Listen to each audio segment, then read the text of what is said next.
Grendel, a close read literary analysis. Then a powerful demon, a prowler through the dark, nursed a hard grievance.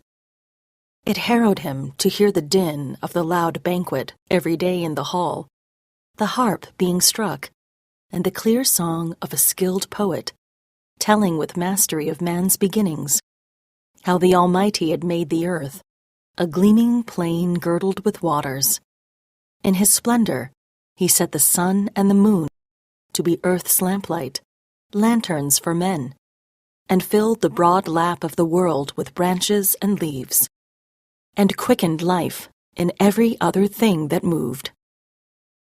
So times were pleasant for the people there, until finally one, a fiend out of hell, began to work his evil in the world. Grendel was the name of this grim demon, haunting the marches, marauding round the heath and the desolate fens. He had dwelt for a time in misery among the banished monsters, Cain's clan, whom the Creator had outlawed and condemned as outcasts. For the killing of Abel, the Eternal Lord had exacted a price. Cain got no good from committing that murder, because the Almighty made him anathema. And out of the curse of his exile, there sprang ogres and elves and evil phantoms, and the giants too, who strove with God time and again, until he gave them their reward. Analyze characteristics of an epic poem. Annotate. Highlight words and phrases in lines 14 through 29 that give clues about one of this epic poem's universal themes. And analyze. What is the universal theme described by these lines? Alright, lines 14 through 29. First is a quote, "Times were pleasant for the people there." I think this clues the reader into a period of peace and prosperity. It sets a contrast with the looming evil. Quote, "Until finally one, a fiend out of hell." This quote introduces an element of darkness or evil. It's characterized as a fiend out of hell and suggests a supernatural force that's disrupting the peace. Quote, "Began to work his evil in the world." That indicates that there's a beginning to the conflict, where evil starts to manifest actively. Quote, "Grendel was the name of this grim demon." This quote names the specific embodiment of evil, Grendel, linking the character directly to the concept of malevolence and terror. Quote, "Haunting the marches, marauding round the heath." That implies a continuous movement and restlessness. It suggests a relentless, ever-present danger. Quote, "And the desolate fens, he had dwelt for a time in misery among the banished monsters." This describes Grendel's association with desolation and misery. It emphasizes his outcast status and inner torment. Quote, "Cain's clan, whom the Creator had outlawed and condemned as outcasts." So this ties Grendel to the biblical story of Cain. That evokes themes of sin, exile, and divine punishment. Quote, "For the killing of Abel, the Eternal Lord had exacted a price. Cain got no good from committing that murder." This quote reinforces the theme of divine justice and the consequences of sin. It draws a parallel between the punishment of Cain and the existence of Grendel. Quote, "Because the Almighty made him anathema." So this suggests a curse, a state of being accursed or detested by God, and it adds a religious dimension to the conflict. Quote, "Out of the curse of his exile there sprang ogres and elves and evil phantoms and the giants too who strove with God." Now that highlights the proliferation of evil from a single act. It suggests that sin and wrongdoing bred further chaos and malevolence. Quote, "Until he gave them their reward." This quote implies that there's an eventual divine retribution, underscoring a belief in justice and moral order. So when we analyze this idea of a universal theme that's suggested by these lines, basically is the eternal struggle between good and evil. The passage that we looked at establishes a duality where peace, harmony, and divine creation are set against the chaos, malevolence, and darkness embodied by Grendel. This conflict is not just a physical one, but it's also moral and spiritual. It highlights humanity's ongoing battle against the forces that threaten to disrupt the balance established by a higher power. Moreover, the text suggests a theme of divine justice and retribution. Grendel's lineage, tracing back to Cain, serves as a reminder that wrongdoing carries consequences not only for the individual, but for their descendants and the world at large. This echoes the idea that evil deeds lead to suffering, and that divine justice will ultimately prevail.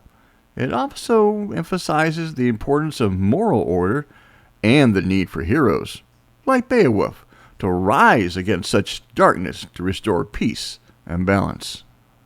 So, after nightfall, Grendel set out for the lofty house to see how the Ringdanes were settling into it after their drink.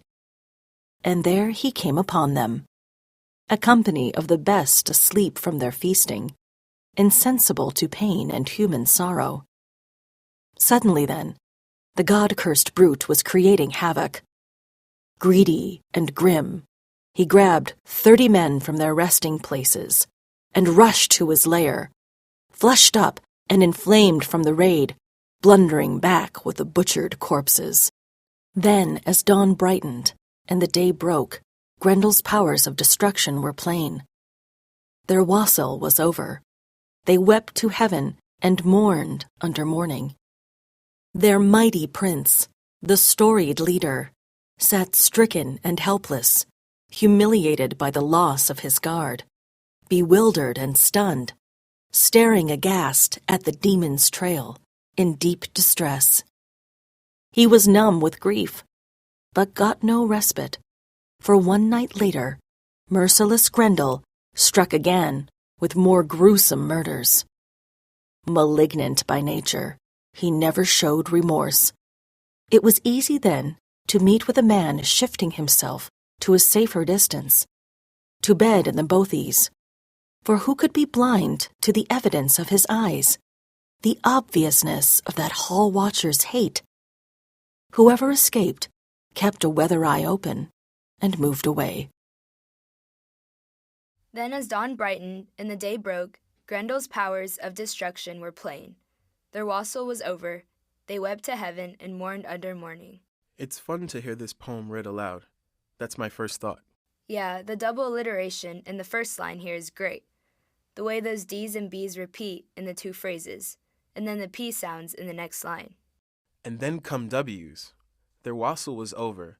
They wept to heaven. It's almost cheerful and sing-songy, like a nursery rhyme. Like Mary had a little lamb, but it's not a cheerful scene. It's the opposite. The previous stanza described how Beowulf and his men were passed out from all their drinking. That's what wassail refers to here, a celebration with lots of drinking.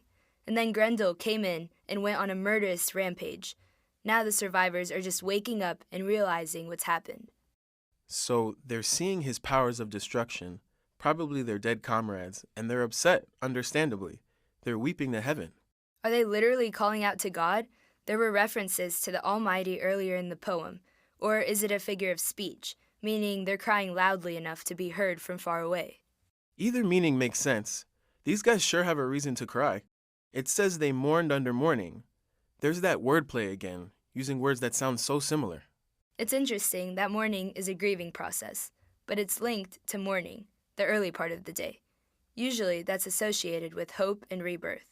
If this is a rebirth, it's into a very depressing world. Listen to this. Their mighty prince, the storied leader, sat stricken and helpless, humiliated by the loss of his guard, bewildered and stunned, staring aghast at the demon's trail. In deep distress, he was numb with grief, but got no respite. For one night later, merciless Grendel struck again with more gruesome murders. Here comes the alliteration again. The storied leader sat stricken. That's a strong word, stricken. It must make his men feel even worse to see their powerful leader brought down so low. He's described as being helpless, humiliated. Yeah, the translator really emphasizes how devastated he is. Bewildered, stunned, aghast, in distress. In these lines, the sound devices emphasize the gravity of the scene. Right, the rhythm accentuates the words stunned and aghast. The alliteration in the Demon's Trail, in deep distress, sort of digs into me. If I were sitting around a fire, listening to someone recite this poem, I'd be on the edge of my seat. It's like watching a horror movie where things just keep getting worse. Like, one night later, merciless Grendel struck again with more gruesome murders. It just won't stop. I wonder if they're going to keep feeling stunned and numb, or whether they're going to move into action. So Grendel ruled in defiance of right, one against all, until the greatest house in the world stood empty, a deserted wallstead. For 12 winters, seasons of woe, the Lord of the Shieldings suffered under his load of sorrow. And so, before long, the news was known over the whole world. Sad lays were sung about the beset king, the vicious raids and ravages of Grendel, his long and unrelenting feud. Nothing but war. How he would never parley or make peace with any Dane, nor stop his death-dealing, nor pay the death price. No counselor could ever expect fair reparation from those rabid hands. All were endangered. Young and old were hunted down by that dark death shadow, who lurked and swooped in the long nights on the misty moors. Nobody knows where these reavers from hell roam on their errands. Analyze Old English poetry. Annotate. Kennings are often more descriptive than simple nouns. Highlight the kenning in line 75. And how does that kenning help readers visualize Grendel? The kenning is death shadow. It's a compound metaphor typical of Old English poetry. That kenning replaces a simple noun such as monster or killer with a more evocative phrase. The kenning death shadow helps readers visualize Grendel in a more vivid and imaginative way than just a straightforward noun would. It suggests that Grendel is not just a physical being, but also an embodiment of death itself, moving like a shadow that brings darkness and demise wherever it goes. The term shadow implies stealth and the ability to move unnoticed, evoking fear of an unseen threat that could strike without warning. The association with death adds to the sense of dread, painting Grendel as a grim, inescapable force that lurks in the darkness, hunting the Danes. This kenning effectively captures Grendel's malevolent nature and his role as a bringer of destruction. It highlights his supernatural qualities and his connection to death and darkness. So by using a kenning, the poet provides a more evocative image and engages the reader's imagination and amplifies the horror of Grendel's presence. So Grendel waged his lonely war, inflicting constant cruelties on the people, atrocious hurt. He took over Heorot, haunted the glittering hall after dark, but the throne itself, the treasure seat, he was kept from approaching. He was the Lord's outcast. These were hard times, heartbreaking for the Prince of the Shieldings.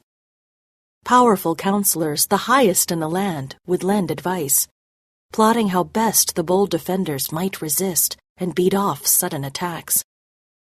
Sometimes, at pagan shrines, they vowed offerings to idols, swore oaths that the killer of souls might come to their aid and save the people. That was their way, their heathenish hope. Deep in their hearts, they remembered hell. The Almighty Judge of good deeds and bad, the Lord God, head of the heavens and high King of the world, was unknown to them.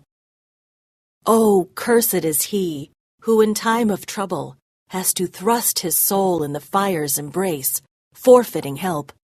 He has nowhere to turn, but blessed is he who after death can approach the Lord and find friendship in the Father's embrace. So that troubled time continued, woe that never stopped, steady affliction for Halfdana's son, too hard an ordeal. There was panic after dark. People endured raids in the night, riven by the terror.